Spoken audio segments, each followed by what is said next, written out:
Hey, what's going on, y'all? Oh, you probably can't hear me. Okay, that should be better. There we go. Yeah, you can hear me. Sorry, I had the wrong info put in. So this is mostly a video for my buddy Dallas Royal.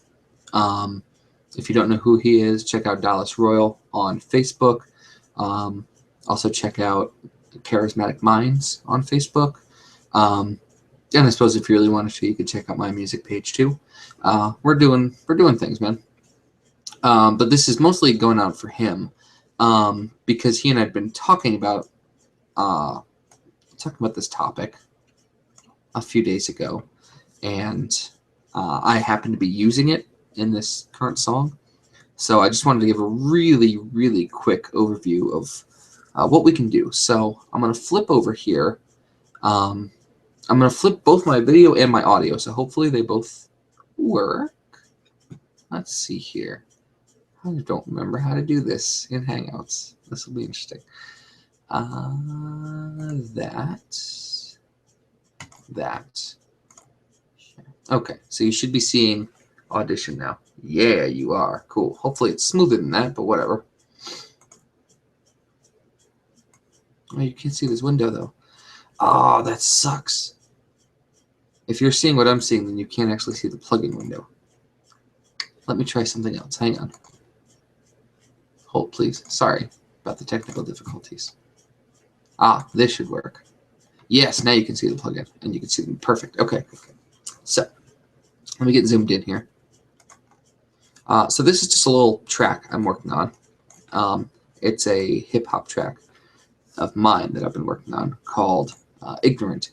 And I wanted to just real quick show you automation in Audition. So what we're looking at here are the automation lines on the bus. Basically, I've got two buses running. I've got my vocals. Some of them are running to a dry right here, and then some of them are running to a wet. The dry has stuff on it. You know, it's got plugins running, but not nearly as many. I've got the wet one, and of course, this is all experimental. I haven't really settled on any of this. I'm kind of in the middle of mixing it, so pay no attention to what I'm actually using there at the moment. But this one's a lot wetter. It's got the reverb. It's got a bunch more compressors. It's like the main thing, and then the drier one's kind of like shimmers in the back of your ear. It's an interesting little method to do. So anyway, I got distracted. So down here, what you're seeing are all my automation lines that I've turned on so far. To do this, so normally when you make a bus in Audition, it looks like this. This is your bus, right? So click this little arrow right here, and it drops down this menu. The show envelopes, or envelopes, whatever you want to say, envelopes. Up here are your track. These should be on any bus track you make. These are default for the bus track. These below here will be concurrent to any VSTs that you have on there. So these are all my Waves plugins that I'm using. These are all the VSTs I currently have on this bus. And each one, as you can see, has its own drop-down of different things. It's anything you can do in the VST, you can also do in automation. So you can see band 1, 2, 3, 4, 5, 6. This is a 6-band EQ that I'm using. So every single one, I can make an automation line to turn it on or off, change if it's, a bell curve, high shelf, a low cut. I can change the gain, or I can change the frequency. So I have done just that. See, what I was running into in this specific part right here, this specific part where you see this kind of almost trapezoid looking thing, this was a spot where, because I want the vocals to sound very compressed. I want them to sound rough and edgy, to give it that almost like 1989 Bronx feel, like just really punchy vocals. That's what I'm going for. So that's why I have so many damn compressors and a limiter on the vocals. Like, they're crunched. They are crunched and tubular, and they sound fantastic right now to me. Of course, again, don't pay attention to them because they are not fully finished, but whatever. Speaking of which, I should find out. Hang on 2 seconds. Let me make sure. Okay, I'm about to change my audio input. Let me make sure that this works and that you guys can hear it. This worked before.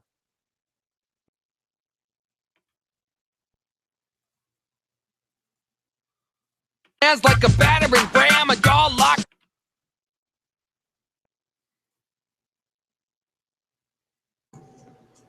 Okay, perfect. So you could hear that. Sorry, I have to actually manually switch inputs in Hangouts every time I do that. Anyway, but yeah, they're very crunchy and punchy vocals. I love them. I don't normally go for that. I normally go very, I like my vocals to be very sonically tight. But this particular project and what I'm doing here, I wanted to scooch. There you are. I wanted something more. So anyway, so what I've got here are my different bands. You know, I've got, for example, the frequency. I forget which is which now. I think this is the frequency of my number 1 band. No, this is the frequency of my number 2 band and the gain of it, I think. This is my number 1 band. But basically, I have triggers on my number 1 band and my number 2 band. What's going to happen when it gets to this part is my number 1 band is going to move over so that it's not cutting as much low end. Because what was happening, sorry, that's where I got distracted. What was happening is that the vocals were, the beat was dropping out, and I wasn't in like my presenting voice. I got down to kind of a talking level, almost like this, and it just sounded really compressed. Like it had no smoothness whatsoever. So what I'm toying with is this automation so that just in this part, I can change the EQ of that specific area of vocals. And then immediately when it gets back here, it turns back on to where I had it previously. So just to give you, I will show you what it does basically. Let me flip this again. So what you're going to see is when it gets to this part with the trapezoid, I'll even move it over here so you can see.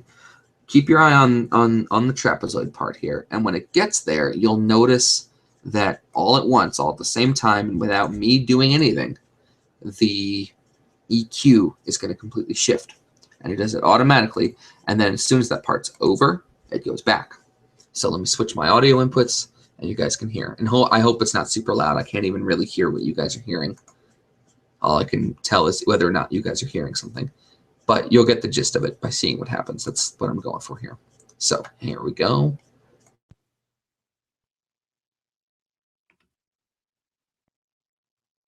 That I won't let it go till I'm a vegetable living in a Jetsons home.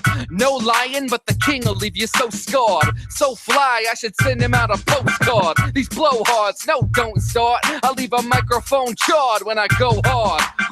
I'm not an ant you can ignore, but I go ignore ant. Dumb with the flow, puns in my flows. I'm done with you hoes. I ain't talking about your stockings when I run with your hoes. I run with your hove. Nah, really, I'm just working in the kitchen with Jesus. I ain't toothless. I got fangs.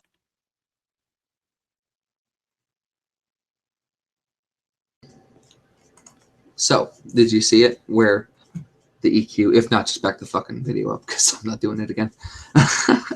But, you know, it got to the trapezoid part here, and all of a sudden, all this just shifted, and it raised, and it smoothed out the vocals. They're still not perfect. This is, like I said, still a work in progress. I will probably make more lines for all of these compressors, and I will just really lower their threshold right in that part so that they're not chewing that, and it comes off smooth so that in the beat, because in the mix, the vocals sound okay right now. I'm going to fine-tune them, but in the mix, they sound okay. They sound good enough. I like them.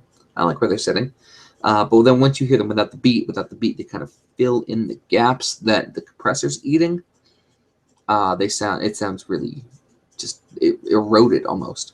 So if I do the same thing, we're just in that little box part, that little spot right there, little 5-second area.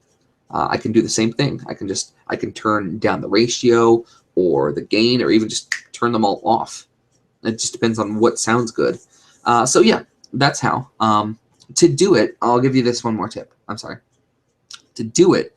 So all you gotta do is like be on your line and click. And that's this little yellow dot. This is called keyframe. You then, to do what I've been doing, want to create a second keyframe. So basically you want 2 keyframes for every point. And now with the second one, so this is like a thumbtack almost. It's going to hold the line right there. This one, I can start to draw the line down. And just I pull and drag it and it does whatever. So right now I'm just changing, like you see the box underneath the mouse cursor. So I'm actually changing what frequency, how many hertz this would be attenuating.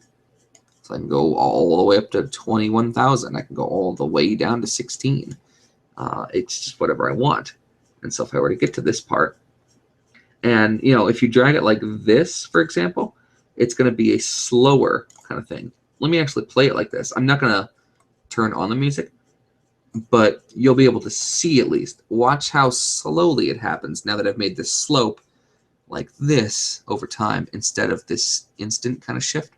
So check this out. I'll play through my headphones at least.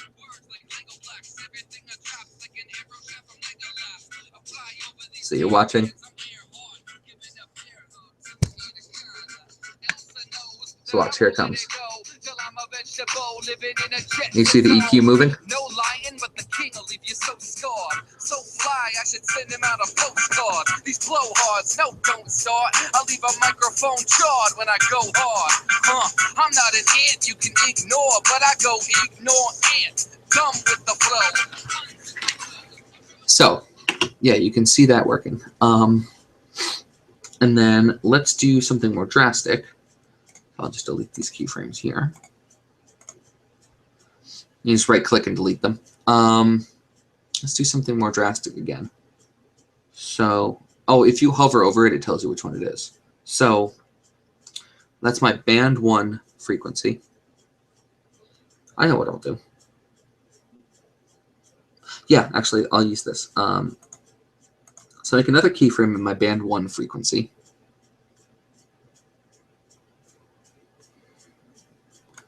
And I'll make a really gradual drop. So basically what this will be doing, band 1 is right here. This is my my filter right here.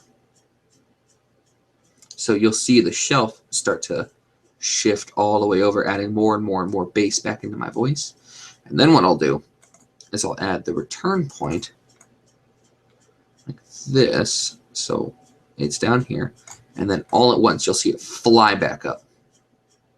And you can do that if you want. If that's what your vocals call for, you can. So again, we'll do it again. And just keep your eye on the EQ.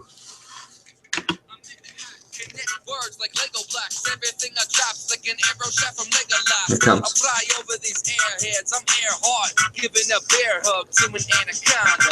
So just very, very gradually, like if I needed to build up to adding more bass, I could be doing it this way. And it's just slowly, slowly building up more and more bass in my voice, extending that.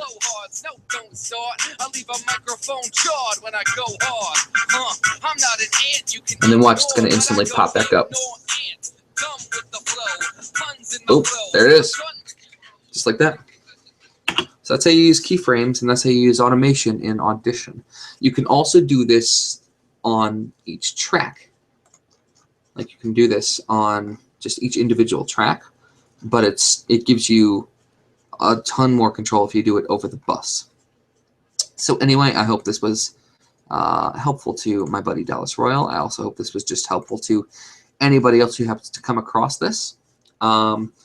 My name, depending on why you're at my channel, is either Thrain for gaming or Nadcap for music. And I will catch you guys later.